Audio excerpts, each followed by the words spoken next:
Hello and welcome guys, आप सबका स्वागत है हमारे यूट्यूब चैनल में भोजपुरी एक्सटी यूट्यूब चैनल में। अगर आप सब इस चैनल को सब्सक्राइब नहीं किए हैं तो प्लीज़ सब्सक्राइब कर ले ताकि भोजपुरी से रिलेटेड रेगुलर हमारे चैनल के माध्यम से वीडियो देखने को मिलेगा। आज हम बात कर रहे हैं भोजपुरी के पावर स्टार पवन सिंह को सपोर्ट करने कौन कौन से सुपरस्टार जा रहे हैं काराकाट चुनाव प्रचार करने, और पवन सिंह के साथ उनकी पत्नी और ज्योति सिंह एक साथ मंच पर दिखेंगे। तो इसी की वीडियो को लाइक कीजिए, चैनल को सब्सक्राइब नहीं किए हैं तो चैनल को सब्सक्राइब कीजिए। बात करते हैं पावर स्टार पवन सिंह।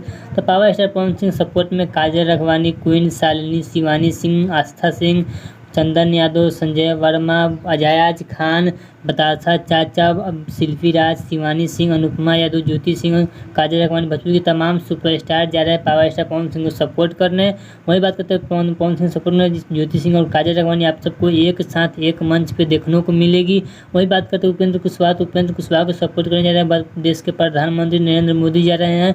देखना काफ़ी दिलचस्प होगा, किशोरी बाजी पलटता है, लेकिन काराकाट में ज़्यादातर vote power star Pawan Singh को ही देखने को मिल रहा है। न्यूज मीडिया रिपोर्ट माने तो पावर स्टार पवन सिंह का दबदबा काराकाट में अभी भी बना हुआ है। देखते हैं आज के बाद क्या होता है। अगर आप सब पवन सिंह के फैन हैं तो चैनल को सब्सक्राइब कीजिए। भोजपुरी के से रिलेटेड रेगुलर हमारे चैनल के माध्यम से अपडेट्स आप सबको दिया जाएगा। चलिए मिलते हैं न्यू अपडेट के साथ, तब तक ओके बाय।